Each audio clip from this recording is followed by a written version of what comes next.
Hepinize merhaba. Bugün sizinle birlikte videoların arkasına nasıl efekt ses nasıl eklenir onu göstereceğim.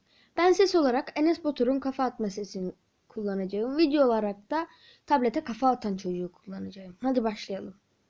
İlk başta Power Director uygulamasından New Project'e tıklıyoruz. Buraya istediğiniz şeyi yazabilirsiniz. Ben kafa yazacağım.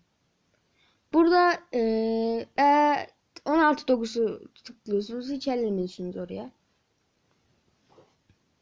İlk başta şuradan videoyu buluyorsunuz. Mesela ben şu videoyu kullanacağım. Videoyu ekledik. İlk başta bir videoyu izleyelim.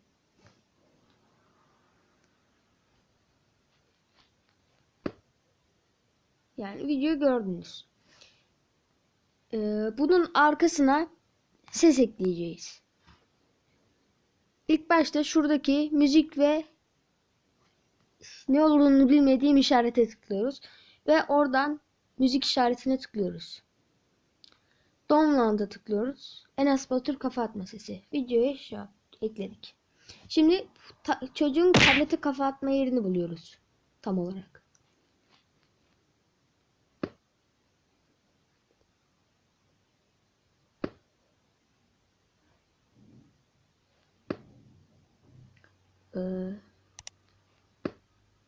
Kaçmış?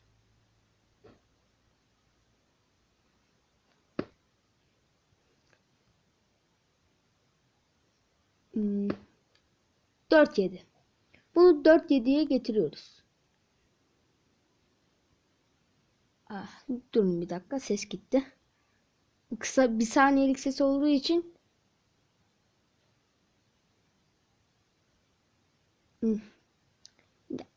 kusura bakmayın.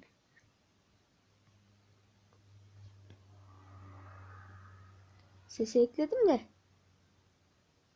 O zaman videoyu bak.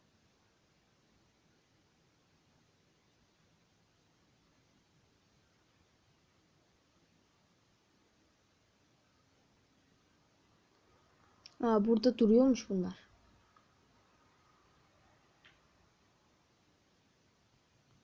Tıklanmıyor ki.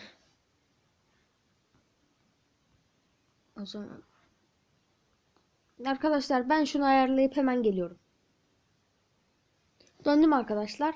Ayarladım onu. Şimdi videoyu baştan başlayalım. Ayarlayabildik mi tam olarak onu görmek için.